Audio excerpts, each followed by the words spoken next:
Alors, les deux examens, 2018-2019, on regarde leur forme et on discute de ce qu'on peut en faire. Donc, pour vous voyez, dans les deux, ça commence par un exercice de lambda calcul et on considère que vous devez être capable pour l'examen de réduire des termes du lambda calcul. Vous avez compris la sémantique du lambda calcul et que vous avez compris aussi le typage et le système de typage simple qui vous a été donné. Alors, je pense pas qu'on ait récemment donné des exercices de système de type polymorphe pour le lambda calcul, puisque le polymorphisme, généralement, il est traité dans les questions suivantes. Donc un exercice de lambda calcul simplement typé, vous voyez que les règles sont rappelées, mais de toute façon, vous avez droit au document manuscrit et imprimé, dit au document papier, quoi. Alors, qu'est-ce qu'on demande dans celui-là? On demande de typer 3 lambda termes. Donc là, c'est l'identité appliquée à elle-même. Ensuite, c'est SKK, que vous connaissez bien maintenant parce que vous l'avez fait en cours. Du coup, on peut voir ça comme une question de cours. Et ça, c'était il y a 2 ans. Ceux qui avaient pris correctement la correction du typage de SKK en cours, bah du coup, ils pouvaient la recopier, quoi. C'était pas mal. Et ensuite, Oméga. Et à chaque fois, il faut essayer de le typer et puis dire quand est-ce que ça marche, quand est-ce que ça marche pas. Et ensuite, un code équivalent en OCaml ou en Java. Donc ça, c'est intéressant, mais enfin, en tout cas montrer que vous avez compris la syntaxe du lambda calcul, et donc vous êtes capable de voir que ça c'est la fonction identité appliquée à elle-même, et donc vous pourriez l'écrire en OCaml ou en Java. Et voilà, donc c'est un exercice de typage assez simple de lambda calcul qui doit pas prendre trop de temps, hein. Ensuite, on a un deuxième exercice de file d'attente en fonctionnel, en OCaml ou en Java. Et alors l'idée c'est que je pense que OCaml est favorisé, puisque comme on veut quelque chose de fonctionnel pur, ça doit être marqué ici. Voilà, on s'interdira toute modification physique sur de telles structures. Ça veut dire que vous n'avez pas le droit de modifier directement vos structures, et donc que vous devez reconstruire une nouvelle structure à la fin. Et donc là, ce que vous avez, à mon avis, c'est un zipper qui est caché.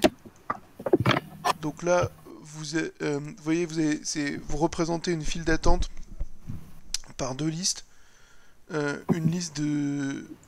Et donc celle-là, il faut la lire du fond vers le début. Et celle-là, il faut la lire du début... et celle-là, il faut la lire du début vers la fin. Et du coup, c'est pratique parce que quand vous avez ça dans votre structure, si vous voulez empiler un élément, vous le mettez en tête de liste ici. Et si vous voulez dépiler un élément, vous prenez la tête de liste ici. Donc vous avez jamais à aller... pour faire les opérations de base, vous n'allez pas aller en régime permanent, vous n'allez pas aller chercher l'élément qui est au fond de la liste.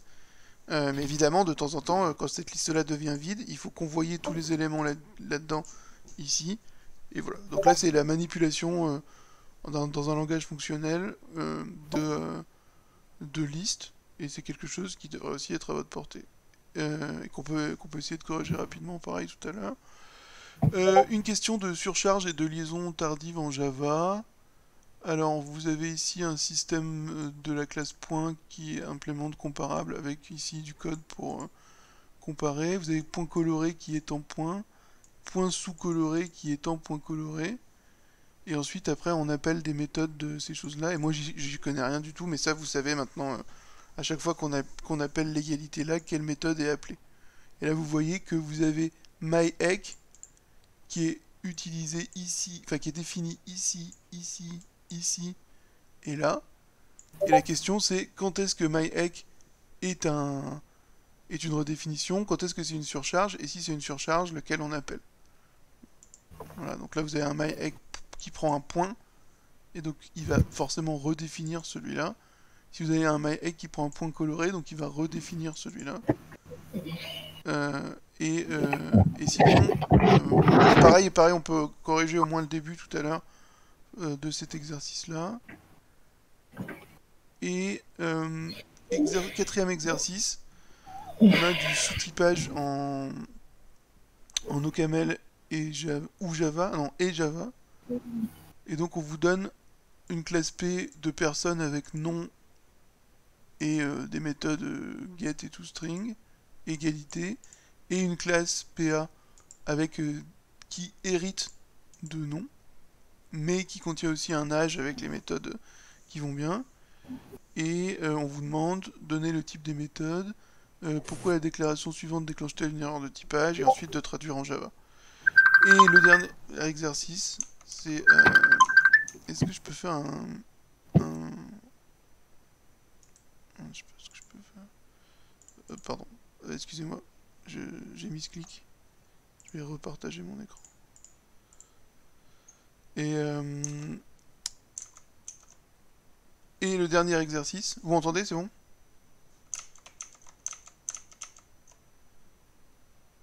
Oui, oui. Ok, d'accord. Oui, d'accord, vous avez des problèmes de connexion, donc je vais essayer je mettrai sur YouTube pour ce TD. Et le dernier exercice, c'est du sous-typage borné en Java. Alors ça, c'est quasiment du cours. Donc vous êtes censé pouvoir le faire. Donc vous avez un truc qui copie des listes qui contiennent des éléments de type T. Et ça prend une liste destination et une liste source. Et alors l'idée, évidemment, c'est que dans la liste destination, vous pouvez prendre des trucs qui sont plus généraux que T. Et dans la liste source, vous pouvez prendre des trucs qui sont plus, euh, plus précis que T. D'accord? C'est-à-dire que vous pouvez faire passer des choses de stylé. Vous pouvez faire passer des choses. Ici, vous avez une liste source. Ici, vous avez une liste destination. Et l'idée, ça va être de copier des éléments de la source dans la destination comme s'ils étaient du T. Mais évidemment, vous pouvez avoir ici, dans la source, quelque chose de plus précis que T, puisque quelque chose de plus précis que T, c'est entre autres du T, et dans la destination, vous pouvez vous attendre à quelque chose de plus grand que T, parce que si vous voulez quelque chose de plus grand que T, entre autres, le T, ça marchera. D'accord? Évidemment, dans l'autre sens, ça marche pas. Si vous trompez, ici, vous mettez des choses plus grands que T, et ici, plus petit que T, vous risquerez d'avoir des problèmes. Hein. Typiquement, si ici, vous vous attendez à avoir des lions, et que vous appelez la méthode rugir dessus, ici, vous pourriez avoir quelque chose de plus grand comme des mammifères, d'accord? Et donc, ils rugissent pas forcément. Et donc, au moment où vous les copiez, et ensuite, vous appelez votre méthode et vous avez votre erreur de typage. Donc, il faut le faire dans le bon sens. Donc, voilà pour l'examen d'il y a 2 ans.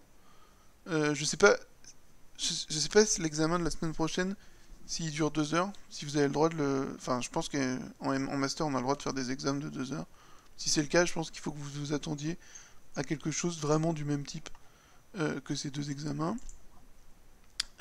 Et alors l'autre, c'est celui de l'année dernière. Vous voyez qu'il commence par un exercice de lambda calcul avec des triplés et des conditionnels. Alors ça, c'est 2 exercices type de lambda calcul. Celui-là, c'est un exercice plutôt de cours. On vous donne des termes, on vous dit typez-les ou réduisez-les. Et ça, c'est un exercice plutôt plus d'entraînement, enfin montrer que vous avez compris, en rajoutant des nouvelles choses, en vous demandant de traiter cette nouvelle chose.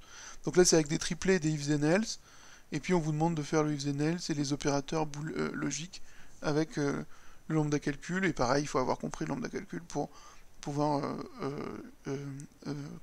pouvoir réussir cette chose-là. L'exercice 2, l'année dernière, c'était polymorphisme paramétrique en fonctionnel impératif en OCaml. Et ça devait être une histoire de... Ça devait être clairement une histoire de ref qui passe pas. Pourquoi ici c'est pas typable? Dans ref, je mets une fonction. Ensuite, j'applique ma fonction à L2. Ensuite, je mets G. J'applique ma fonction à L4. Ensuite, je remets F. Et j'applique ma fonction... à 12, c'est 12 et 14. Je remets F et j'applique ma fonction à true. Et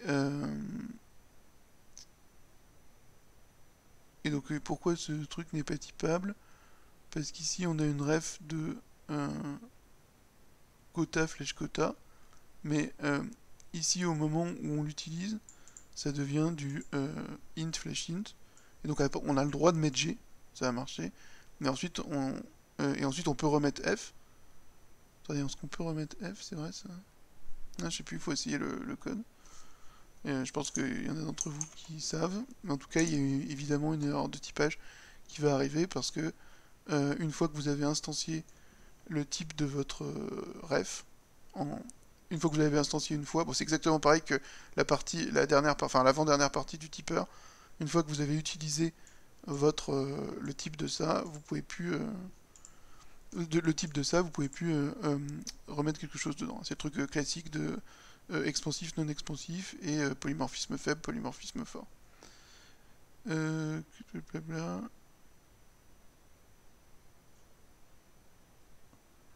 Alors, on cherche et enfin l'exercice 3, évaluation retardée. Et donc on veut pouvoir geler du calcul et reprendre du calcul plus tard. Et donc on a une classe freezable et une classe lazy qui permet de prendre des calculs qui ne sont pas encore évalués et ensuite de les évaluer. Donc ça c'est un exo de fonctionnel. Si vous regardez quand même le schéma des examens, il y a un exo de lambda calcul, un exo de programmation fonctionnelle qui fait intervenir un tout petit peu les types mais pas tant que ça, un exo de typage polymorphe, typiquement celui-là, un exo de surcharge et de liaison tardive, hein, donc le truc classique tarte à la crème qu'on a fait en TD avec les méthodes A1, A2, B1, B2, B3, etc. et quelle méthode est appelée. Donc là il y en avait un ici et il y en a un là aussi. Et enfin un exercice de générique en Java. Donc ça, vous voyez vraiment le schéma classique des examens. Alors, qu'est-ce que vous voulez qu'on fasse? Est-ce que il y en a un qui me paraît plus compliqué que d'autres? Aussi, on a un temps un peu limité, on a peut-être 1 heure. Du coup, je vais essayer de corriger, mais rapidement et sans descendre trop dans les détails. Je vais prendre mon VS Code et puis je vais l'amener ici. Voilà, hop. Et je vais essayer de voir ce qu'on peut faire. Alors. Machin.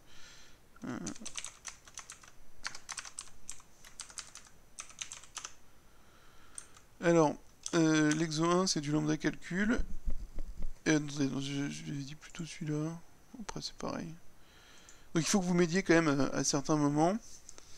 Donc là, on vous donne les règles de typage classiques du lambda calcul. On vous demande de typer l'identité associée à l'identité. Donc je le fais pour la postérité, mais normalement c'est des choses que vous avez déjà faites. D'accord?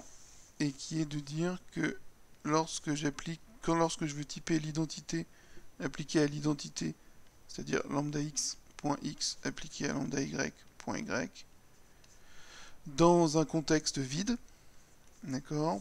Là, je suis dans un système de type qui est dirigé par la syntaxe, donc j'ai pas vraiment à réfléchir. Je dois typer avec le même contexte la fonction. Donc si je veux donner à ce truc-là un type T0, je dois inventer un type T1 qui soit tel que la fonction est type T1 flèche T0 et que l'argument soit de type T1. Ça c'est, il n'y a rien de, attendez, il n'y a rien de sorcier ici, c'est quand il y a une application, pour donner un type T0 à une application, il faut que la fonction ait le type T1 flèche T0 et que l'argument ait le type T1. C'est carrément insultant pour vous qui avez fait le tipper que de vous rappeler ça. Ensuite, lambda y, je dois lui donner le type T1, ça c'est une abstraction, et ça me fait passer y de ce côté-là, avec le type T2, et le corps de la fonction doit être typé avec le type T3, et le type T1 doit être un type flèche T2 flèche T3. Donc j'ai une équation T1 égale T2 flèche T3. Et ensuite ici, la seule manière de m'en sortir, c'est de faire la règle de var, et pour ça, il faut que T2 soit égal à T3. Ensuite ici, j'ai un lambda xx, donc une abstraction. Je mets le... Alors j'ai pas de deuxième écran aujourd'hui, donc si jamais vous devez me dire quelque chose, vous m'arrêtez, essayez de le faire vocalement. Si jamais j'ai une abstraction, ici j'ai une abstraction, donc je mets mon x ici, et elle doit être de type T1 flèche T0, donc je peux m'éviter une étape d'inventage de nouveaux noms et dire que x doit être de type T1, et je dois aussi typer x avec le type t0. Donc là, pour appliquer la règle var, je suis obligé d'avoir t1 égale t0.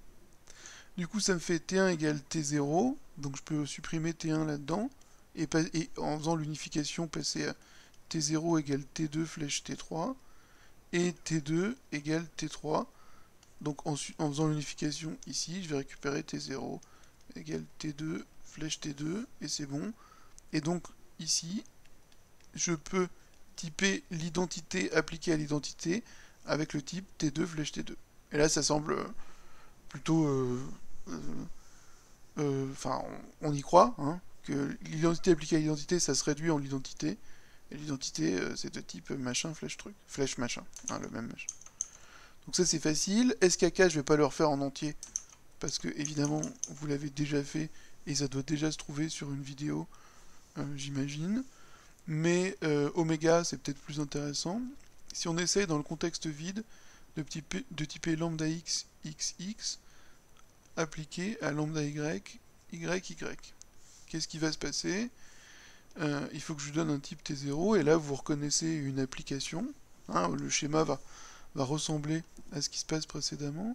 Donc je dois inventer un type t1 tel que lambda x.xx est de type t1, et dans le contexte vide, et de type t1 flèche t0, pardon, et dans le contexte vide, je dois montrer que lambda y.yy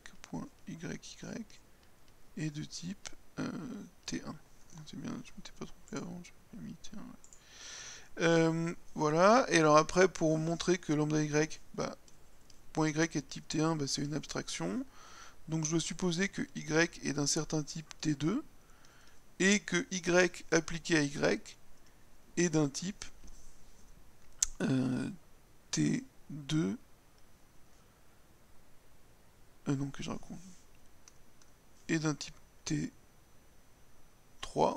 et que T1 est égal à T2 flèche T3.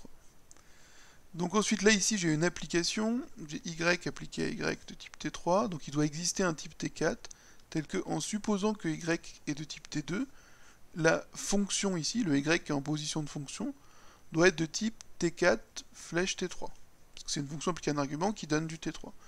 Et, en supposant que y est de type T2, je dois pouvoir montrer que ce y qui est en position d'argument est le type que je donne à mon y qui est en position de fonction. Donc est de type T4. Ici, je suis obligé de faire une règle de var, et cette règle de var, elle me dit T2 égale T4. Ici, je suis obligé de faire une règle de var, et elle me dit T2 égale T4 flèche T3. À ce moment-là, je ne suis même pas obligé de continuer dans cette branche-là, puisque quand je vais unifier ça, il va se passer cette chose-là. Je vais récupérer T1 égale T2 flèche T3, et je vais récupérer T4 égale T4 flèche T3. Et là, qu'est-ce qui se passe? Au moment où je fais l'unification, je fais un occur check quand le membre de gauche est une variable et que le membre de droite n'est pas une variable. Et là, je vois que T4 apparaît strictement à l'intérieur d'un type, et qui doit être lui-même égal à T4. Donc comme on n'a pas de type récursif, c'est pas possible, et on a un échec d'unification. Donc le terme del là est pas typable. Et en fait, on n'a même pas besoin de cette partie-là, de regarder oméga. Vous savez déjà, vous, que delta lambda x.xx, c'est pas typable dans un système simplement typable. D'accord? C'est typable en système F, mais c'est pas typable en lambda calcul. Simplement typé. Et alors, donner pour chacun d'eux un code OCaml équivalent. Alors, je sais pas trop, je m'y connais pas tant que ça en OCaml, donc n'hésitez pas à me proposer des choses. Donc, let exemple 1 égale... alors, il faut que ce soit l'identité appliquée à l'identité, je dirais funx flash x appliqué à fun y. Si c'est pas correct, vous me le dites. Le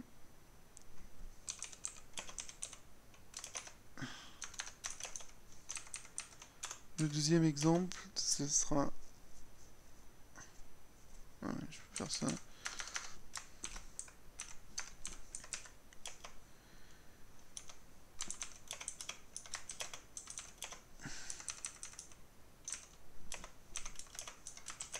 Alors c'est une fonction qui prend un x et qui renvoie une fonction qui prend un y et qui renvoie x.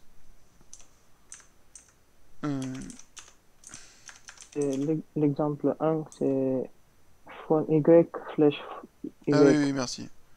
Ouais. Merci. Merci beaucoup. Et alors, je prends une fonction qui prend un x et qui renvoie une fonction qui prend un y et qui renvoie une fonction qui prend un z et qui renvoie l'expression. L'expression quoi? X appliqué à z, y appliqué le tout à y, appliqué à z. Et in...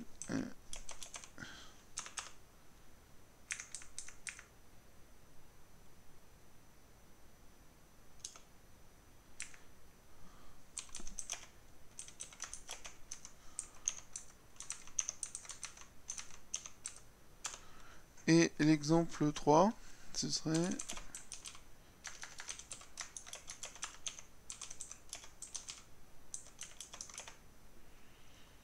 la fonction qui prend x et qui a x associe x in delta appliqué à delta. Sans se soucier de leur correction. Ok. Indiquer le type attendu sans se soucier de leur correction. Ça, je sais pas ce que ça veut dire. C'est quoi le type attendu de ça? Bah c'est... Ah oui, c'est peut-être le type attendu. Au camel, ça va être quota flèche quota.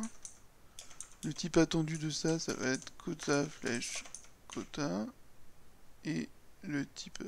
Alors comment je pourrais l'écrire? J'essaye de faire un truc pas trop moche. Et c'est quoi le type attendu d'Oméga? Je ne sais pas. Et je sais pas ce que... je sais pas du tout ce qu'on attendait dans cet examen. En tout cas, je vois pas c'est quoi le type d'Oméga. Et voilà. Et préciser quelle règle de typage ne peut pas être respectée, bah, il suffit que vous dessiniez ça, et puis vous montrez que dans l'unification, vous aboutissez à une contradiction lorsque vous essayez de dire que y, c'est quelque chose qui doit être appliqué à lui-même, parce qu'il doit être à la fois du type de l'argument et du type de la fonction. Et ça, c'est pas possible d'être à la fois du type d'un argument et d'une fonction quand on est simplement typé. Voilà pour ma partie exo 1.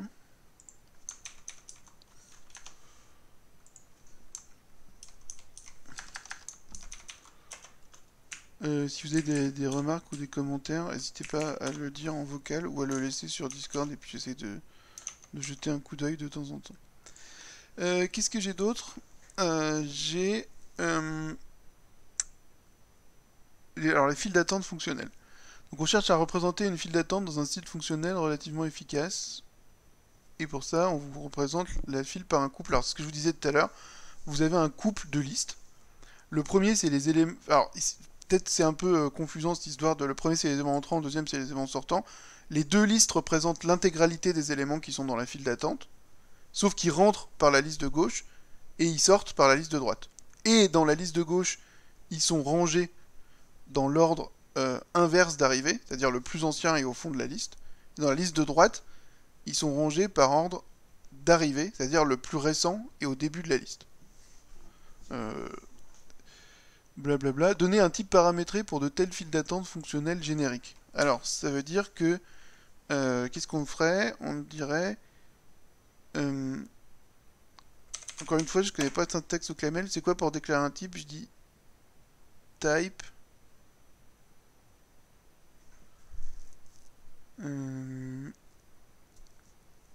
type file égale...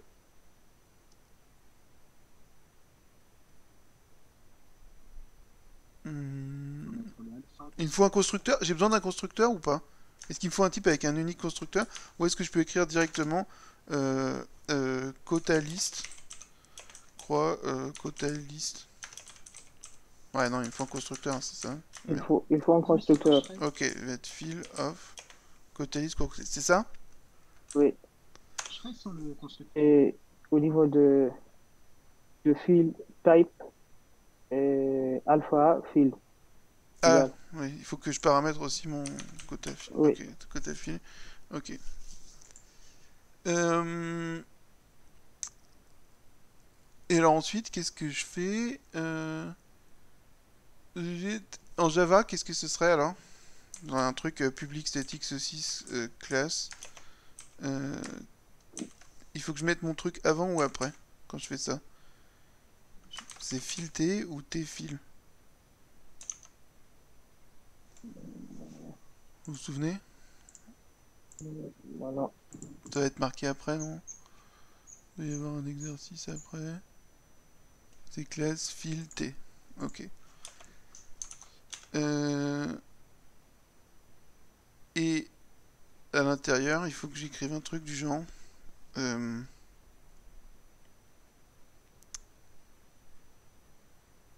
il faut que j'écrive un truc du genre. C'est quoi une liste en Java? C'est arraylist, c'est ça? Oui. Arraylist T entrant. Arraylist T sortant. Ça vous va protester hein, si je fais n'importe quoi. Et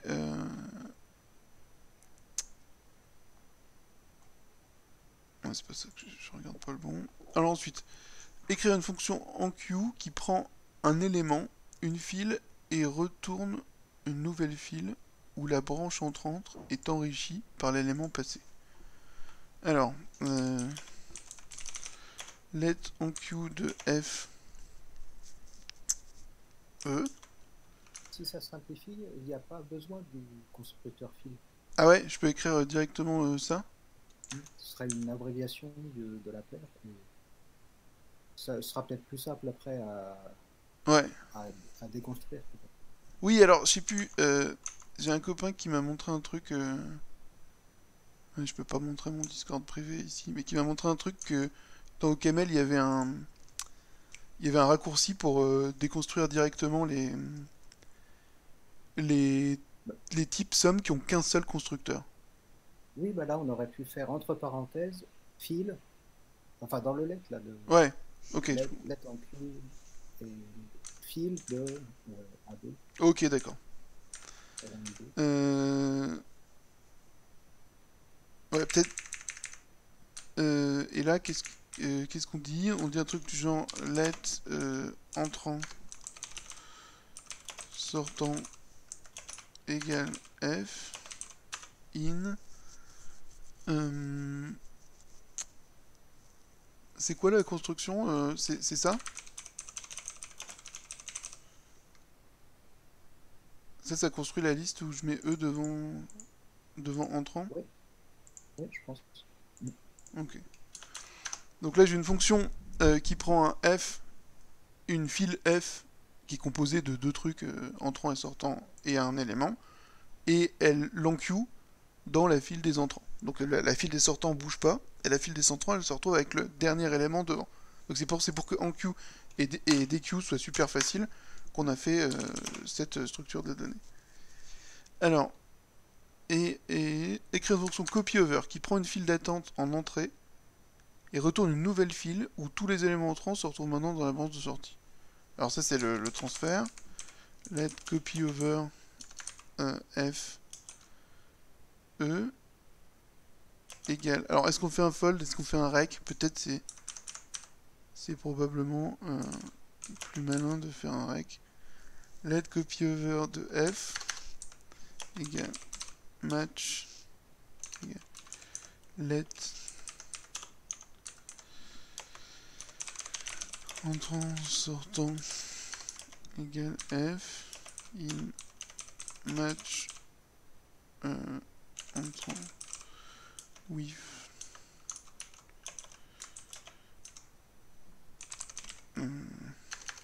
la liste vide, c'est ça? C'est crochet crochet? Ouais. Ok. Oui. Après, ça se trouve, je sais pas, ce sera peut-être un peu compliqué le rec euh, avant d'avoir déconstruit les deux listes. Peut-être qu'on aurait voulu déconstruire les deux listes et après faire un net rec.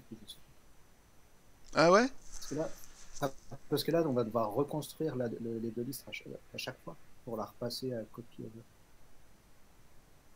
Alors que ça se trouve, on voudrait juste faire construire la liste. Ce serait quoi? Liste vide et liste entrant, sortant, concaténé. Par exemple, il y a liste revapen. Non, mais release Rev Je sais Happen. pas si. Non, mais si on fait un Rev Happen, on, Je sais pas si on c'est la. ment au public sur le fait qu'en fait on est en train de parcourir toute la liste pour la mettre au bout, non? Ah oui, oui, mais d'un autre côté, je disais peut-être qu'on peut avoir let copy over f, on déconstruit f, et ensuite on fait une fonction récursive locale qui joue sur les deux listes pour ne Je pas vous fais avoir à confiance, hein. reconstruire. Donc, euh, égal, match entrant with, blabla, sortant. Et ensuite, si jamais c'est h2.2.q, qu'est-ce que je fais? Je fais une fonction. Ah non, non, Ici, je peux pas faire ou ça. avant le match, ou avant le Ouais. match, on a entrant et sortant, et on ferait, je sais pas, let rec loop de entrant sortant.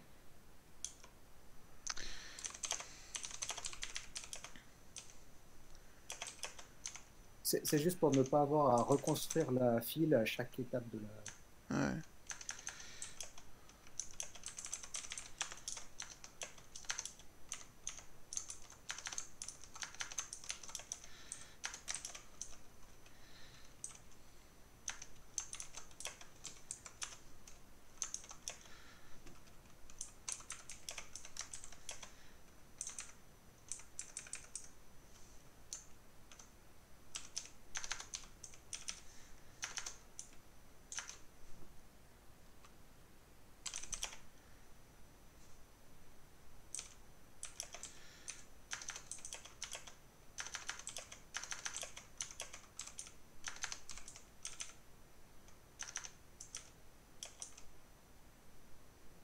Qu'est-ce que je suis en train de faire?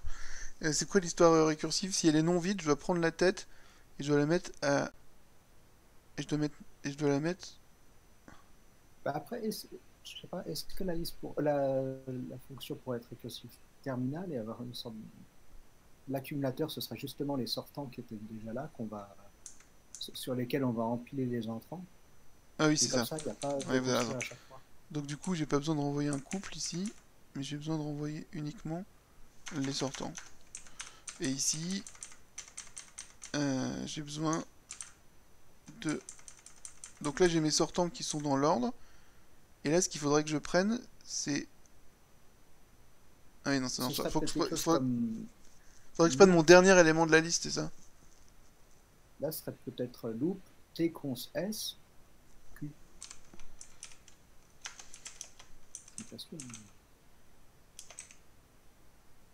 Donc il faut mettre les parenthèses autour du tcons s. Ah oui. Alors attendez, pourquoi ça? Alors si jamais... donc qu'est-ce que c'est mes sortants? Mes sortants, si mes entrants sont vides, mes sortants c'est S. Si jamais mes entrants sont non vides, je prends le dernier entrée et je le mets à la fin des sortants. Ça marche pas, c'est ça, non? On le met devant les sortants. Ouais. Donc ce serait par exemple, dans l'exemple, là, le A. Oui. Que... Ouais. Il faut pas le mettre. Enfin, il faut pas mettre celui de devant. Il faut mettre celui de devant derrière. C'est ça l'idée. Et je me demande s'il y a plus malin que de faire un truc barbare ou.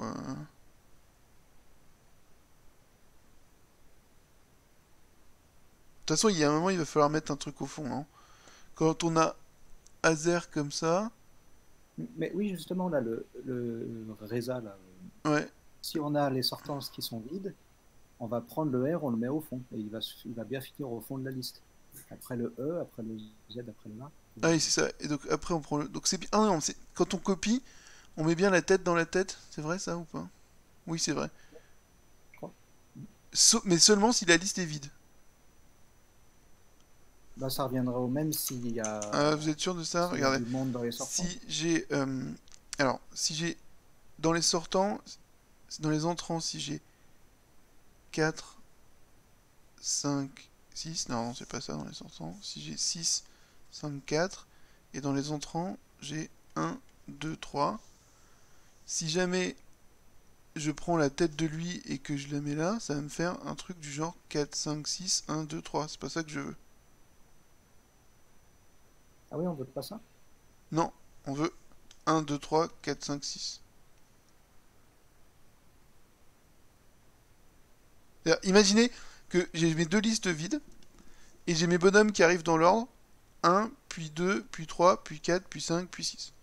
D'abord 1 arrive, puis ensuite 2, puis ensuite 3. Donc ça va me faire 3, 2, 1, et ici la liste vide. Ensuite je fais mon copy-over ici.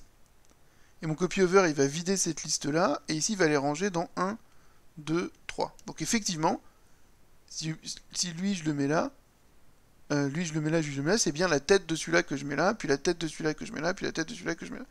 Mais maintenant, si jamais il y a 4, 5, 6 qui arrivent, j'ai 4, 5, 6 qui arrivent là, et 1, 2, 3 qui arrivent là, si jamais je veux faire un copy-over de lui là, dans lui, il faut, et que lui est non vide, j'ai un problème, parce que si je fais la même chose que vous, je me récupère, pardon, 4, 5, 6, ça fait 6, 5, 4, je me récupère 4, 5, 6, 1, 2, 3. Donc peut-être j'ai mal lu l'énoncé, hein, et qu'en fait il faut pas copier quand la liste est vide. Est-ce qu'il fait un copy-over à un autre moment? Ou est-ce que les sortants sont pas rangés dans l'autre sens? Parce que sinon, ce serait forcément inefficace, non? Si le 1, 2, 3 finirait toujours... Bah, l'idée c'est que pour récupérer le premier élément, enfin celui qui doit sortir en premier de cette file, il faut que je prenne la tête des sortants. Et donc en fait, je pense que copy-over, si copy-over est utilisé uniquement quand les sortants sont vides, alors tout va bien. Et j'ai l'impression que c'est ça, hein. Donc c'est pour ça que vous devez avoir raison et qu'on n'a pas à s'embêter. Ici, ça doit marcher. Et donc quand je fais un copy-over de F, je peux supposer que son membre droit est vide. Et du coup, je peux écrire vide loop de entrant. Et là, j'imagine que j'ai le droit d'écrire loop de sortant entrant. Loop. Ou de vide entrant, je sais. Ou de vide sortant. Loop de entrant et alors attendez. Sortant avant. Le sortant S, avant. il faut que je le mette ici. Ou vide, voilà, oui. Ouais. Donc ça c'est copy-over qui prend une file d'attente en entrée où tous les éléments sont au moment avant de sortir. La fonction est ambiguë, hein. Il n'y a pas Emmanuel sur Discord qui pourrait nous... Si, mais il a coupé son casque. Bon.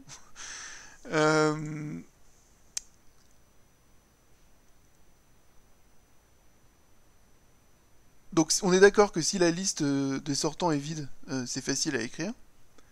Et que si la liste des sortants est non vide, c'est moins évident. Parce qu'il faut... il faut d'abord fabriquer ce truc-là, puis ensuite reprendre un par un les bonhommes de l'ancienne liste des sortants et de les mettre dessus. On peut essayer de faire un copy-over... Après, ça se trouve, ça marche en mettant sortant à la place de vide, parce que sinon, ce serait efficace si c'était une autre solution. On allait quand même pas... Attendez, là...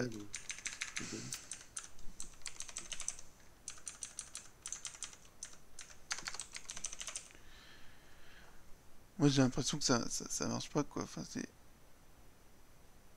Les sortants ils sont classés dans l'ordre 1, 2, 3 et le premier des sortants c'est celui qui doit sortir en premier de la liste. Si vous commencez à me rajouter des trucs devant lui, ça va pas marcher quoi. Mais si c'est une file, est-ce que justement il y a une moitié de la file qui sert à avoir la queue de la file tout de suite? Le dernier élément. Non mais le dernier élément il est là. Ouais, c'est ça, c'est-à-dire, le dernier élément, c'est le premier élément des entrants. Et le premier élément, c'est le premier des sortants. Donc ça, je pense que ça marche pas, ouais. Mais on n'est pas loin en faisant un truc du genre... si jamais je fais loop des entrants sur le vide, ça me rêve le vide, d'accord? Et après, j'ai juste à faire un truc qui loupe sur une liste et qui me recopie les... Ah oui, non, il faut que je recopie ma liste, c'est chiant en fait. Oui, c'est vraiment pas efficace. Hein. En fait, normalement, cette implémentation, c'est fait pour que, en fait, on reverse quand quand l'entrant est vide, et c'est fait pour avoir dans un milieu fonctionnel une fille en grand taux de 1 amorti, en fait. Donc, normalement, la liste est vide quand on la remplit. Donc ouais, c'est ça. Je suis quand même plutôt d'accord avec vous. C'est-à-dire si jamais on s'autorise, comme c'est donné dans l'énoncé, de faire des copy-over n'importe quand, on a quelque chose qui est vraiment pas efficace pour le coup. Parce qu'on doit remettre des trucs derrière des autres trucs. Et l'idée de cette séparation, c'est justement pour avoir à faire en un coup le zipping de entrant dans sortant. Donc on va continuer en supposant que on appelle copy-over que sur des sortants vides. Et d'ailleurs dans l'exemple c'est ça. Hein. On fait un copy-over ici et on fait un copy-over là. Donc, donc on va laisser comme ça. Merci pour la précision. Écrire une fonction DQ qui fait l'inverse. Qui prend une file et qui retrouve le premier élément de la branche de sortie, si ça va. Et qui envoie une exception. DQ égale. Alors, pareil, là, je sais pas trop comment ça marche le truc. Si jamais je fais ça, c'est-à-dire, je sais plus ce qu'il faut écrire, un truc du genre, blabla. Si jamais je fais... Peut-être pas besoin de mettre une liste vide à gauche. C'est quels que soient les entrants, on les regarde pas. Non, non, Si- non, on fait le whiff que si les deux sont vides.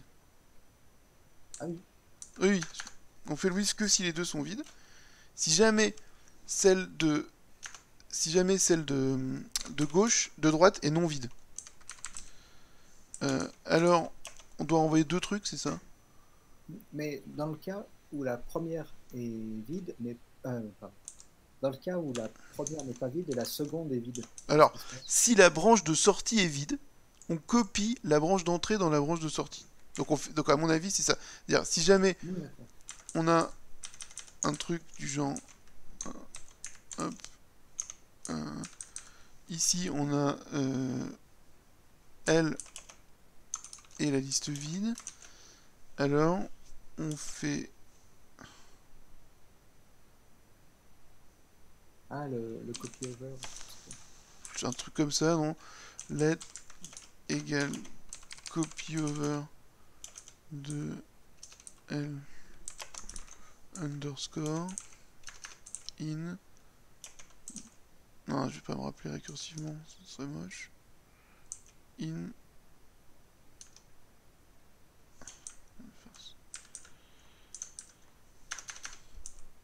J'ai le droit d'écrire ça? Oui, oui. Donc je fais un copy-over de ce truc-là. Et Il ensuite... y a juste le... C'est juste qu'il y a le cas où... Je vois pas. Le cas où ce serait vide. Mais ça peut... En fait, on est d'accord qu'il va pas arriver. Le cas où ce truc-là peut pas être vide. Alors, c'est pas le système de type qui me le dit, mais c'est moi qui le sais. Ça, c'est pas vide. Parce que... copy-over... Parce que ça, c'est pas vide. Ça, c'est pas vide parce que sinon, on serait dans le cas là. Donc, L est non vide. Donc, quand on fait un copy-over de L, si on l'a bien écrit, notre copy-over, il y a autant d'éléments à droite dans le résultat du copy-over qu'il y avait à gauche avant. Donc, si L est non vide, ce truc-là du résultat du copy-over est non vide, et donc je peux prendre la tête. C'est mon argument. Et je sais pas si vous voyez une autre manière de... C'est ça. Et si... Ça va faire un warning, quelque chose comme ça. Ah, c'est vrai? Oui, bah c'est juste que le filtrage, là... Ah oui, d'accord, ok.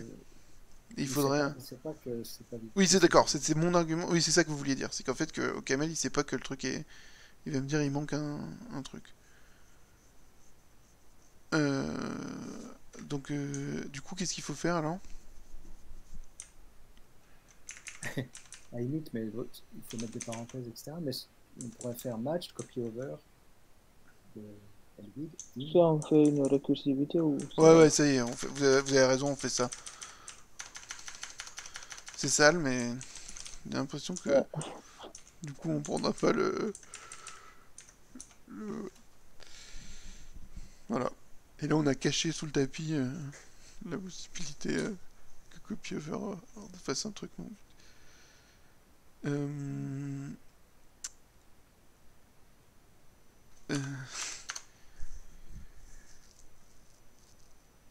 Sur l'exemple donné, indiquez le nombre d'opérations élémentaires de création de liste effectuées, ainsi que le nombre d'éléments de liste alloués. Ça va, enfin, j'ai du mal à passer cet exercice. Donc l'exemple donné, j'imagine, bah, c'est celui-là. Le nombre d'opérations élémentaires de création de liste. Non, j'arrive pas. Ça veut dire quoi? le nombre de cons qu'on a. Ah, points c'est de ça. cons. Ouais, d'accord. Donc le nombre de cons. Donc quand on enqueue 4 trucs, on a 4 cons. Quand on copy over, on a autant de cons qu'on a d'éléments dans le truc de droite. Donc 4 cons ici, 4 cons là. Quand on déqueue, on n'a rien. Quand on enqueue 4 trucs, on a 4 cons. Quand on vide, on n'a rien. Quand on copy over, on a 4 cons au moment du déqueue. Et puis, et voilà.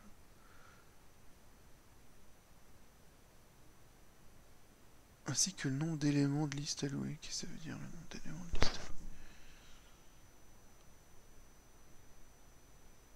C'est la même chose, non? C'est quand il y a un cons, on... Bon, un exercice bien Oui, je cryptique, sais pas. mais je pense que pour avoir une bonne note à cet exercice, il faut montrer que vous avez compris l'idée. Et alors après, je suis d'accord que je trouve la formulation ambiguë et que, effectivement, si, moi qui n'ai pas votre culture, enfin, j'arrive pas juste en lisant ça à deviner que copyover ne doit être utilisé que sur des listes vides. Et vous, évidemment, vous avez plus l'habitude de ce genre de structure de données, vous savez quand est-ce qu'elles sont utilisées, donc merci de m'avoir dit que effectivement, enfin, ça n'avait pas d'intérêt en termes d'efficacité d'autoriser le copy-over autrement que sur des listes vides. Et effectivement, on a quelque chose qui, de manière amortie, se passe en grand O de 1, et ça c'est plutôt cool, parce que ça veut dire que on n'a pas, on maintient une structure qui connaît que la tête des listes, et on peut faire rentrer, sortir en grand O de 1 les éléments dans la liste. Alors, on continue avec du Java. Et on a une interface comparable de T. Alors moi je la connais pas, donc à chaque fois qu'il y a un truc que je connais pas, je vais voir sur l'oracle. Et alors apparemment, comparable de T, ça veut juste dire qu'on a une méthode qui se permet de comparer au truc T et qui a un ordre total. Et alors on a des points et qui sont comparables aux points. Les points, ça ressemble à la première fois que vous avez vu des objets dans votre vie, hein, donc c'est des points x, y du plan. Et ils se comparent à d'autres points. Et ils se comparent à d'autres points. Ah, ils se comparent à d'autres points parce qu'on a indiqué le type existentiel point dans l'implémentation ici. Ils se comparent à d'autres points. Comment ils se comparent à d'autres points?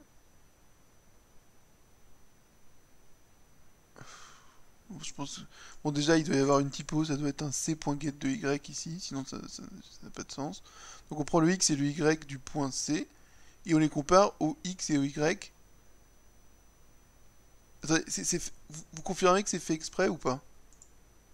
Que c'est pas fait exprès, ça? C'est pas le get y du point lui-même? Ce serait un 10, un 10. Ça voudrait dire qu'il compare y à y après, donc je pense pas. Hein. Oui, oui, ça n'a... Enfin, ça... Alors peut-être c'était une faute exprès pour dire ça marche pas, mais je pense que c'est une typo et que c'est c.getY. Ensuite, si x est plus petit que cx, il renvoie moins 1. Ah oui, donc c'est pas la comparaison des points. Qu'est-ce que c'est comme comparaison des points? C'est une comparaison lexicographique, d'accord? Ça dit, si le premier est plus petit, si le premier est plus petit, alors c'est le premier. Si si le deuxième est plus petit, c'est le deuxième. Enfin, si la première composante de lui est plus petite, c'est lui. Si la première composante de l'autre est plus petite, c'est l'autre. Et sinon, si elles sont égales, on garde la deuxième composante. Donc on est d'accord que c'est un truc lexicographique. Et ensuite, l'égalité, c'est... l'égalité, il utilise le compare de C. Il utilise celui-là. Bon, ensuite, on a des points colorés qui étendent les points et qui sont de couleur verte. Et ils ont un... ils ont quoi? Ils ont un myEck qui prend un point coloré et qui récupère le résultat de myEck de la superclasse et qui dit si c'est différent de 0, donc s'ils sont pas égaux, ça renvoie R1. Et sinon, ça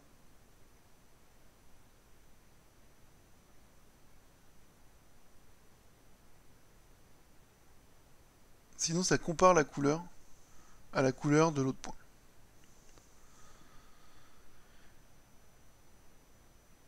Donc oui, c'est normal. Les points colorés, ils peuvent se comparer à d'autres points colorés en utilisant la comparaison normale des points. Puis si jamais ils sont égaux de machin, on compare la couleur. Et il se trouve que on peut comparer les couleurs. Alors je sais pas comment, ça doit être l'ordre alphabétique, j'imagine. Et ensuite on a une classe point sous-coloré qui est en point coloré.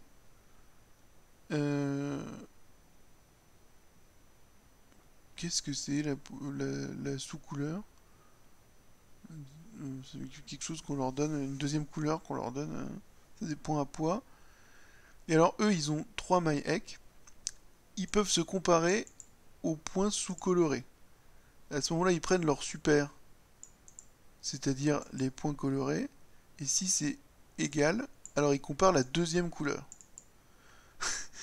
Ils peuvent se comparer aux points colorés, et pour ça ils utilisent l'égalité normale, et ils peuvent se comparer aux points, et pour ça ils utilisent l'égalité des points. Ok. Alors, ensuite, qu'affiche le programme suivant? Point P, P c'est un point. PC c'est un point coloré. NP c'est un cast du point coloré dans les points. Point sous-coloré c'est un nouveau point sous-coloré. Et NPC c'est la version colorée d'une couleur du point sous-coloré rouge-bleu. Alors, qu'est-ce qui se passe quand j'appelle p.myEck de p? Alors, là, normalement, c'est la question facile. J'ai un point et je le compare à un point. Donc, normalement, vous imprimez p myEck p.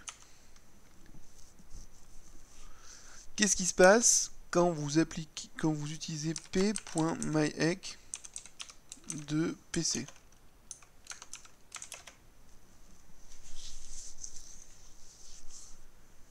Qu'est-ce qui se passe quand vous utilisez p.myEck de PC? Est-ce que vous êtes capable de me dire ça? Donc pour utiliser, quand je suis dans P, j'ai accès à qu'une seule méthode myEck.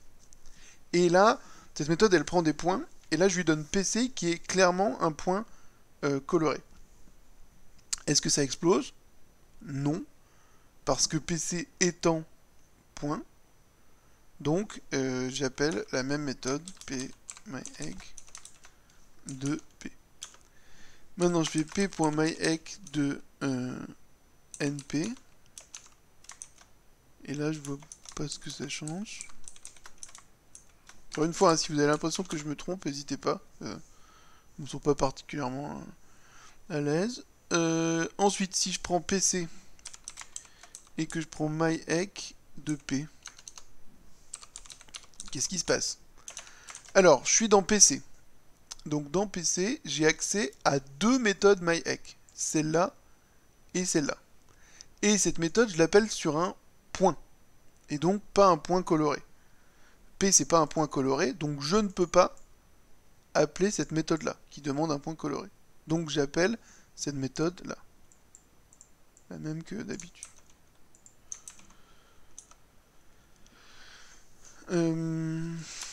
Si jamais je suis dans PC et que je fais un myEck, mais cette fois-ci sur PC lui-même, j'ai accès à deux méthodes. myEck, celle qui prend un point, qui est dans ma super classe, et celle qui prend un point coloré, qui est dans ma qui est dans la classe d'appel. Les deux méthodes sont utilisables, puisque les deux, parce que ce que je leur donne, c'est un point coloré qui est aussi un point. Est-ce qu'il y a ambiguïté ou pas? Non, parce que on va calculer la distance entre le type des arguments et le type des paramètres. Ici, on cherche un point coloré, on donne un point coloré, on a distance 0. Ici, on cherche un point normal et on lui donne un point coloré, on est à distance 1. Du coup, on va appeler les deux... Enfin, on va écrire sur la sortie standard les deux trucs comme ça. Enfin, alors, confirmez-moi qu'il y a bien les deux choses qui s'écrivent sur la sortie standard, parce que dans myEck, on appelle super de myEck, et donc, du coup, il va y a ce truc-là qui va s'écrire aussi. Hein. Si jamais je fais des bêtises, n'hésitez pas à me le dire. Là, j'ai un point qui a été casté, un point coloré qui a été casté comme un point. Donc, j'ai pas accès à la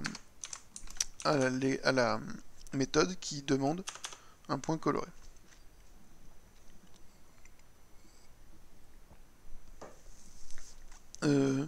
Même question pour le programme suivant.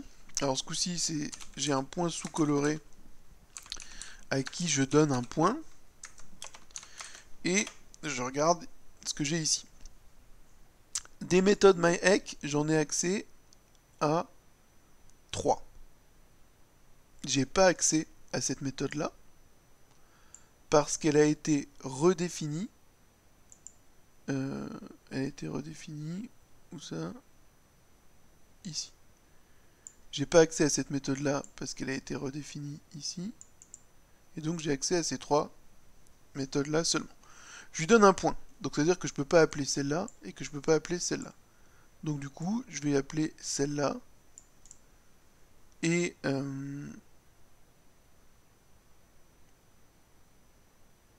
oui, non, là c'était dans l'autre sens, c'est ça. Du coup, je peux pas appeler la seule méthode que je peux appeler, c'est celle-là. Ce qu'elle fait, c'est qu'elle va écrire psc myEck de p et ensuite elle prend ce qu'il y a dans la super classe, donc elle va écrire la méthode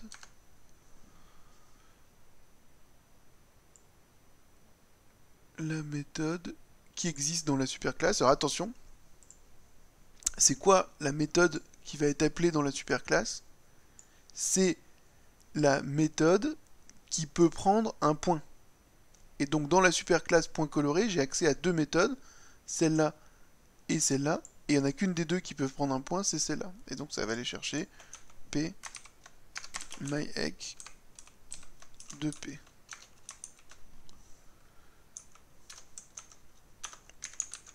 Maintenant, dans la classe du dessous, je demande un point coloré. Je demande une comparaison avec un point coloré. Donc à quelle méthode j'ai accès? À celle-là et à celle-là. Hein, les autres, elles ont été redéfinies, ou alors celle-là, elle ne m'est pas accessible parce qu'elle demande un point sous-coloré qui est plus précis qu'un point coloré. Est-ce que j'utilise celle-là ou celle-là?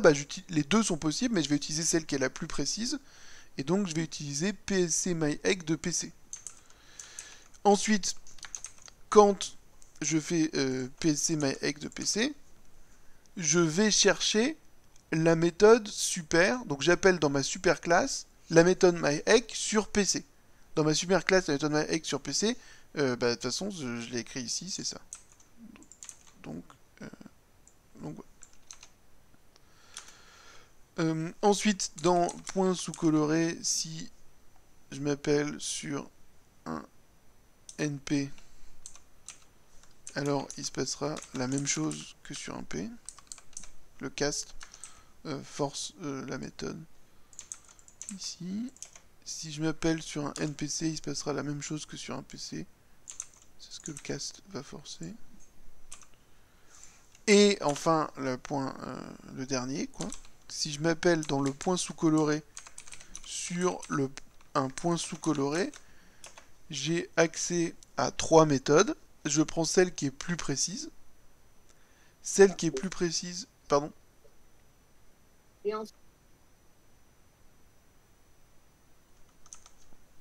pas entendu.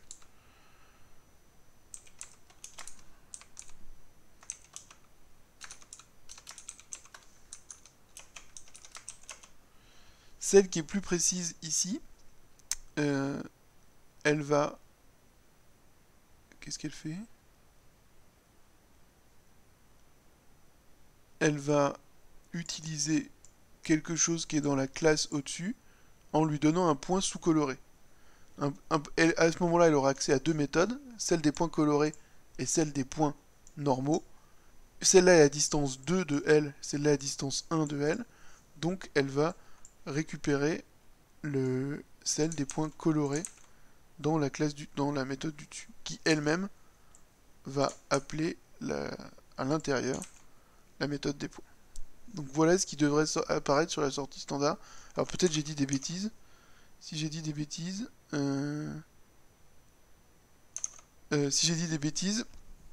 vous pouvez... Ah, je t'aurais une question. Oui. Vas-y. Oui, c'est quand on a plusieurs paramètres à la méthode. Oui. Il y avait une histoire de produit cartésien. Enfin, ouais. On multiplie les distances, c'est-à-dire on fait vraiment, je sais pas, 0 fois 1 fois 2 et ça fera 0. Non, je crois que c'est la somme des distances. Qu'est-ce qu'il a écrit? C'est-à-dire, c'est celui qui fait le moins de... Il me semble que c'est la somme des distances. C'était dans le cours 5, vous vous souvenez de quelque chose du cours dans lequel c'était? Alors, quel est le type de méthode en fonction? Au niveau de la classe C, on a une méthode de 5 à 2 arguments. Type de X, bien sûr. Sur une classe avec 2 méthodes. La partie sur Java 1.5 qui doit être une ou deux planches après, je pense, peut-être.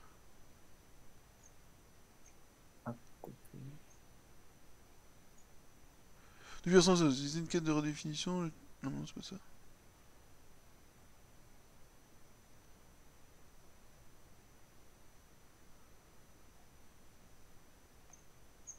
Ah voilà, c'est après, là, les algorithmes voilà, de résolution. sur la surcharge. Alors, multiplication de distance sur les arguments, les paramètres de la méthode, ça c'est fini. Java 1.5, produit cartésien des paramètres de la méthode. La classe fournissant la méthode est donc plus prise en compte sur la vie de méthode moins précise, mais issue d'une sous-classe soit sélectionnée. Donc en gros, à mon avis, ça veut dire que vous avez des produits cartésiens qui ressemblent à ça. Par exemple, 1, 1, 0, 0, ça a l'air plus petit que 1, 1. Mais 1, 0, c'est incomparable avec 0, 1. Et... oui, pardon. Ça veut dire que c'est le produit cartésien des ordres. C'est pas la somme, c'est le produit cartésien des ordres. Ça veut dire qu'il faut qu'ils soient tous plus petits. Pour qu'il y en ait un qui soit plus proche que l'autre. On peut voir ça comme des points et on les compare deux à deux comme ça. On peut voir ça comme des points. Non, je dis ça intuitivement. Non, c'est une bonne remarque. Et effectivement, celui qui est plus proche de l'origine, il est plus petit que l'autre. Donc vous calculez les distances aux méthodes, ça vous donne des trucs comme ça. Et vous regardez s'il y en a une qui est plus petite que l'autre. Mais si jamais vous avez quelque chose comme ça, 2, 0. Alors après, comme toujours, hein, c'est Java, ça vous coûte pas grand chose d'essayer. Mais je crois que ça, c'est incomparable avec ça. C'est-à-dire, là j'ai mon premier argument qui est à distance 2 de mon premier paramètre, et mon deuxième argument qui est exactement le deuxième paramètre. Là j'ai mon premier argument qui est exactement le deuxième paramètre, et le deuxième qui a une distance 1 du deuxième paramètre. Et je crois que ça c'est incomparable avec ça. Même si... Les crochets ouvrant-fermant, c'est pas comparable? 1, 0, 0, 1, là c'est pas comparable? Ah non, ça c'est sûr que c'est pas comparable. Oh, ok, d'accord. Ah oui, pardon, j'utilise ça pour dire incomparable, oui, pardon. Oui, d'accord. Donc, du coup, D'accord, donc il faut que 1 à 1, les projections là, en fait, il faut que les distances entre les... Il faut que sur une des méthodes, les distances entre les paramètres et les arguments soient plus petites que pour toutes les autres méthodes. Et donc si jamais vous avez une méthode qui est très proche sur un des arguments et loin des autres, et une méthode qui est proche sur un autre argument et loin des autres, si elles sont... ça va, enfin, ça va faire une ambiguïté. Enfin, c'est comme ça que je comprends l'algo 1.5. Encore une fois, c'est quelque chose que vous pouvez tester assez facilement. Enfin, tester ce truc-là, c'est pas trop dur à faire. D'accord. Même question pour le problème suivant. Blablabla. On remplace les différents appels à supermyEgg et à supermyEgg.2x. Ouais, non, j'ai pas envie de faire ça. Expliquer l'erreur de la compilation de classe PC suivante et indiquer si y a moyen de la contourner. Alors, 4pc.java classe PC extends. Implement comparable de PC.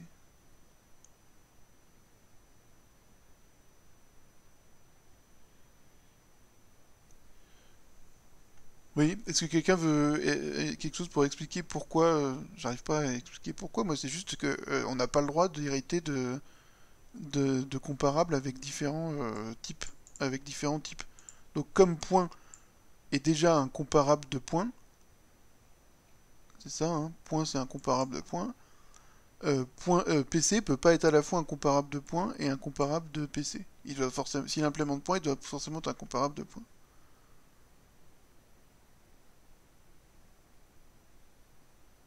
Je comprends pas ce qu'il faut expliquer de plus. Bon, voilà. Et s'il y a un moyen de la contourner. Ah oui, s'il y a un moyen de la contourner. Alors, est-ce qu'il y a un moyen de la contourner?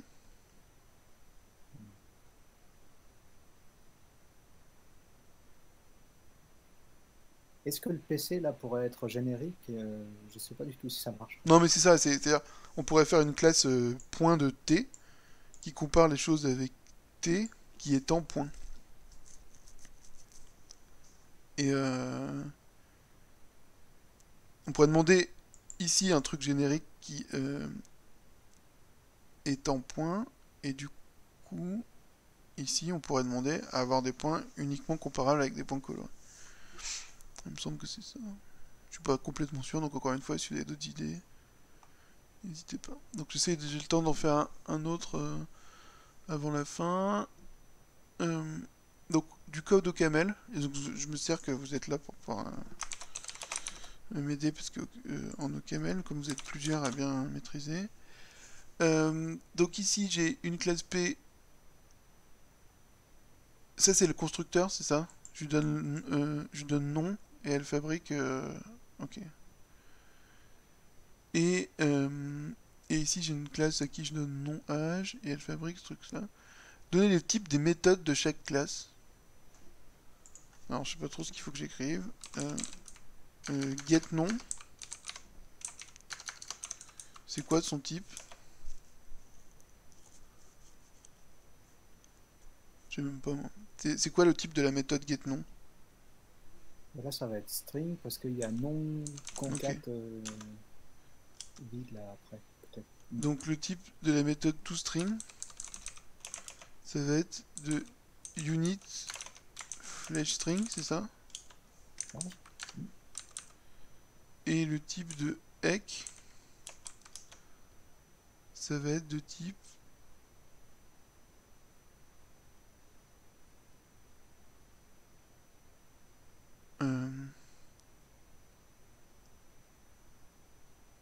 ouais, c'est ambigu, ça va être de type... pflashbool peut-être. Ah, ici il faut que je mette un P ici. C'est pas le quota qui est défini dans P. P flash. Et alors du coup, pour PA, j'ai la méthode getAge qui est de type int. La méthode toString qui doit être du type unit flash string. Et la méthode ec qui doit être de type P2 flash. Ensuite, pourquoi la déclaration suivante déclenche-t-elle une erreur de typage? Let P2, je sais même pas ce que il faut que vous m'expliquiez. Qu'est-ce que ça veut dire deux points piquants?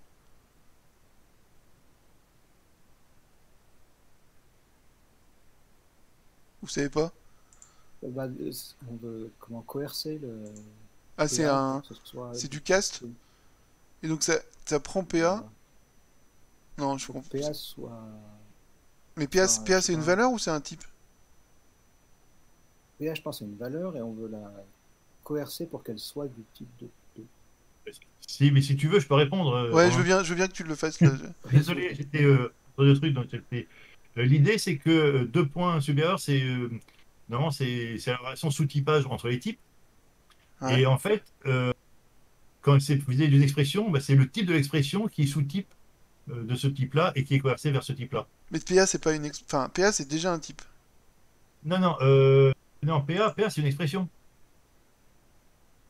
C'est C'est ambigu parce qu'il y a une classe PA en fait. PA c'est la classe des personnes âgées. Non, mais non, non, non, non, non, mais attends, non. Je peux écrire quelque part, je peux taper ou non? Dans Tu le peux salon? taper dans Discord, ouais. Ok, d'accord. Mais je suis un peu. Alors, non, l'idée, c'est que normalement, normalement, en camel, tu écris E, deux points type. D'accord? C'est la contrainte Ouais, de type. ok. Donc là, tu écris E, deux points T1, sous-type de T2, et c'est considéré comme T2. Donc c'est une expression du type T1 qui va être considérée comme de type T2 si c'est sous-type. Et quand tu mets pas le type, quand tu mets juste P, deux points T2, c'est comme si tu écrivais P2, PE, expression E, deux points, type de l'expression E, sous-type de T2, et l'expression sera vue comme du T2. Ok, Je suis ok. pas clair. Ok. Non, si c'est un cast.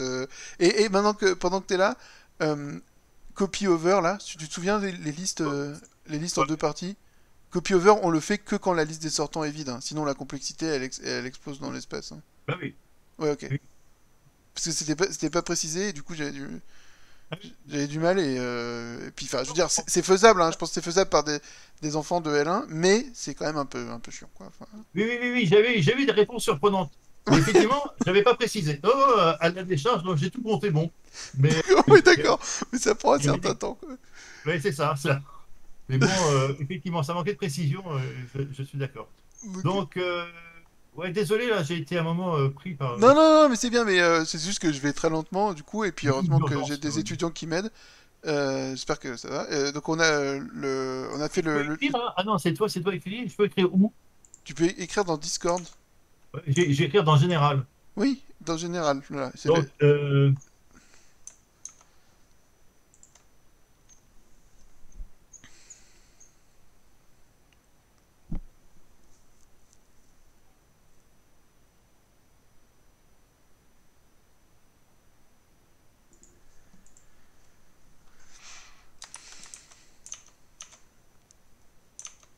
Alors est-ce que vous comprenez pourquoi alors je vais mettre PA1. On va dire que c'est let P2 égale PA1 casté comme du P. Et alors pourquoi ça déclenche une erreur de typage?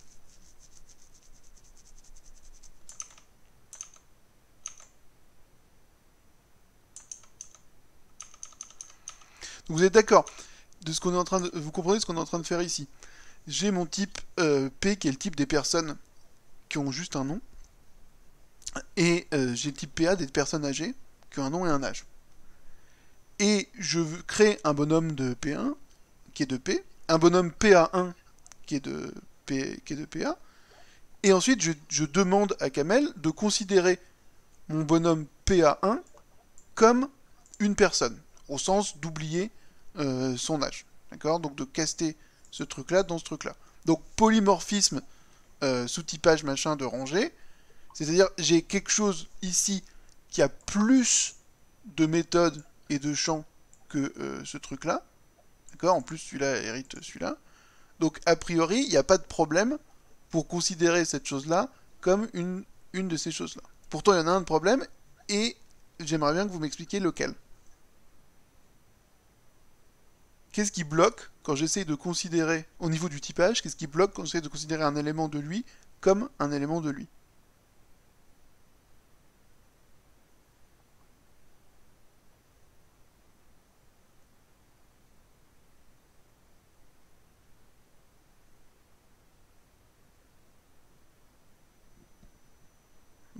savez pas?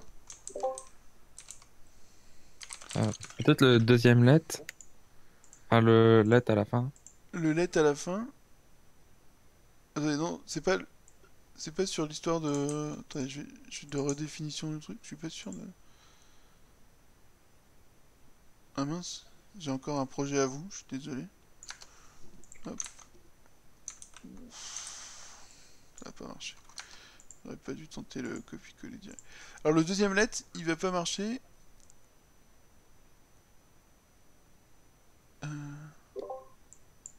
J'aimerais bien Parce quand que s'il même. est casté comme le premier type, on fait un new P.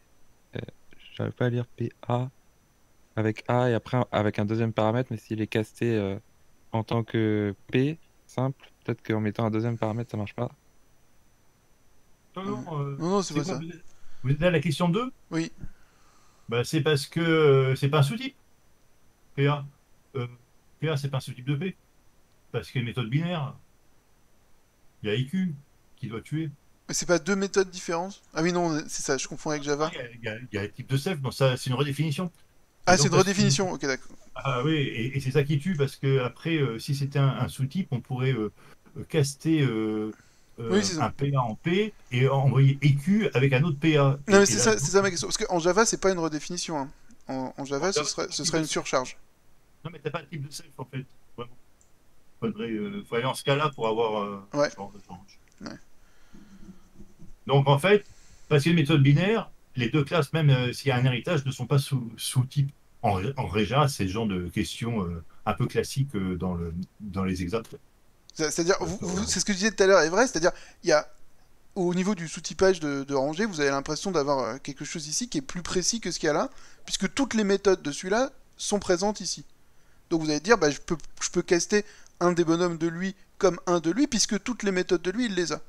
Mais le problème, c'est sur le type des méthodes elles-mêmes, où la méthode EC, ici, elle attend du P, alors que la méthode EC de celui-là, elle attend du PA. Et donc, la différence entre les deux, enfin, vous pouvez pas caster celui-là dans celui-là, parce qu'après, si vous allez l'utiliser comme du P, bah, lui, il attend du PA, il va essayer de prendre son âge, et ça va exploser. Traduire les deux classes au camel en Java en indiquant le type de la classe de définition comme le type du paramètre. Ah, en fait, Oui, quand on avait dit les signatures des méthodes là, c'est pas du P le EQ.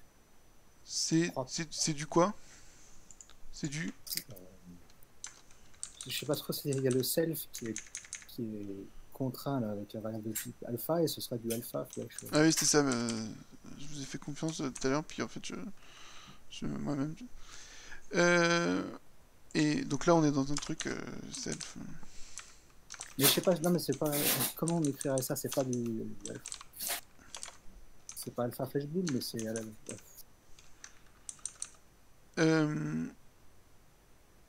Pourquoi si jamais j'écris ce truc-là, qu'est-ce qui va se passer?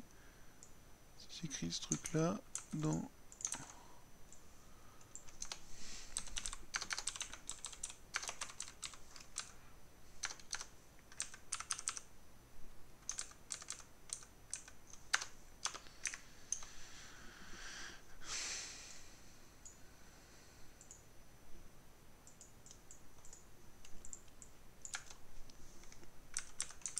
Là, normalement, il va me... Ouais. En fait, si le deuxième cast marchait, si on pouvait écrire let P2 égale PA de type P, alors on pourrait envoyer sur P2 un EQ avec un P. On pourrait faire P2. Oui, c'est ça, et ouvrir un et à truc ce qui n'a moment-là, pas d'âge. La méthode avec la liaison tardive appellerait un get âge sur un P qui n'en a pas. Ouais. Donc, pour cette raison-là, pour éviter ça, c'est pas considéré comme du sous-typage. Les deux classes, même l'héritage n'est pas considéré comme du sous-typage. Alors, là, je vais devoir y aller parce que je dois être à 13h. Ouais, D'accord. Si, juste pour la question d'avant, c'est quoi le type de la méthode EC? Sous EC. Ah bah, le type de EC, c'est... En fait, il faut avoir le lieur mu. ouais, c'est ça. Donc, Hein. on a un mu alpha, point, inférieur, EQ de type alpha, flèche boule. Et le alpha, c'est la définition du type objet complet. Donc c'est mu alpha point, je sais pas, get x, get y, int int, EQ, alpha flèche boule, et ça, c'est le alpha, l'ensemble de type objet. Et quand on l'hérite, si on rajoute des méthodes, le alpha, il grandit. Et du Je veux coup, dire, t'attendais quoi comme réponse à quel est le type de la méthode? c'est où la. C'est La où la la. question, c'est donner le type des méthodes de C'est chaque la ligne classe. Et là, il y a 11, une méthode qui prend du Du XML, self. c'est le type objet avec EQ de point code A flèche boule, et les autres méthodes supérieures as alpha, as code A. C'est le mu camélien, le as code A d'un type objet. Ok. Il faut avoir écrit des objets en camel, sinon c'est moins facile. Ouais, j'entends bien. Mais c'est pas dire. Euh, Donc, il y avait ça. ok. Je vous laisse. Si vous avez des questions entre-temps, n'hésitez pas. Si vous essayez de faire les exos, vous n'y arrivez pas, envoyez à Romain et à moi des Oui, questions oui, dans, bien sûr. dans la semaine, hein. Ou ce week-end, hein, même. Donc oui, moi aussi je vais devoir arrêter, donc je vais juste, on va regarder ensemble l'exercice 5, et puis si jamais vous avez des questions, je le regarderai à tête reposée plus tard. Donc là vous avez du sous-typage borné, et vous avez une fonction copie qui prend des éléments d'une liste source, et qui les copie vers une liste destination, et qui a la signature suivante. Vous voyez qu'ici elle a un paramètre de type existentiel t, et qu'elle prend une liste de dest qui est de type liste d'un certain type qui est un super type de T. Donc ça veut dire c'est des choses qui sont moins précises que T, qu'on doit mettre dans la liste d'est. Et elle prend un type source de choses qui extendent T, donc qui sont plus précises que T. Donc c'est le schéma que je montrais tout à l'heure, c'est que vous partez d'une liste de choses qui sont plus précises que T, et vous les mettez dans une liste de choses qui sont moins précises que T. Et du coup, vous avez T qui est entre les deux, qui est plus petit que le type, qui est plus grand que le type de la liste source, de ce qu'il y a dans source, et qui est plus petit que la liste, que le type de ce qu'il y a dans destination. Et du coup, c'est plutôt chouette, parce que ça vous permet de dire que ce qu'il y a dans la source est de type plus petit que ce qu'il y a dans la destination. Et donc que ce qu'il y a dans la source peut bien rentrer dans ce qu'il y a dans la destination. Sinon, si c'est pas plus petit, bah, ça peut pas rentrer dans la destination. Donc expliquer cette signature, c'est ça, en précisant les relations de sous-typage des types génériques des paramètres. Donc dans la liste là, il y a quelque chose de plus petit que du T. Et donc du coup, on a une liste qui est plus petite qu'une liste de T. Et là, on a qui est plus grande qu'une liste de T. Et là, on a quelque chose qui est plus petite qu'une liste de T. Écrire la fonction copie. Ça m'a pas l'air très compliqué, mais plutôt écrire la fonction copie, elle va prendre les choses de la liste source et puis les mettre dans la liste de destination avec un for ou je sais pas quoi. Mais ce qui m'intéresse plutôt, c'est cette histoire de un exemple d'appel de cette fonction. Donc il va falloir faire un truc du genre copie de ici une destination et ici une source. Et alors il me faut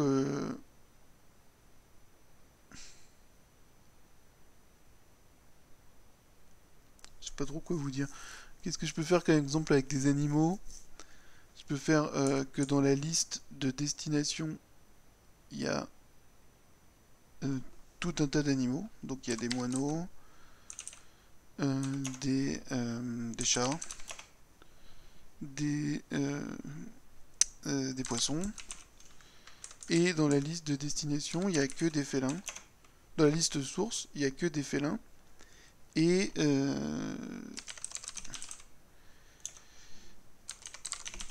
panthère et jaguar, c'est la même chose, c'est ça, faut pas que j'écrive ça.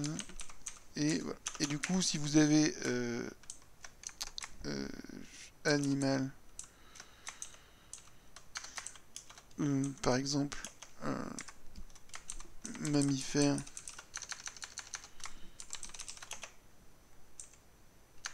c'est dans le sens là, hein. Un animal c'est plus grand qu'un mammifère, qui est plus petit qu'un félin.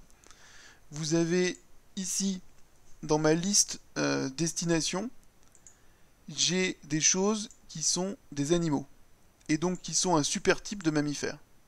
Et dans ma liste de sources, des choses qui sont des félins, et donc qui sont un sous-type de mammifères. Donc j'ai bien le droit de copier ces trucs-là dans ces trucs-là. Ça me fera toujours une liste d'animaux, d'accord? Alors que si je faisais l'inverse, catastrophe, ça me ferait une liste, ça me ferait plus du tout une liste de félins. Donc voilà, du coup j'ai une liste d'animaux. Et de l'autre côté j'ai une liste de félins. Et ça marche.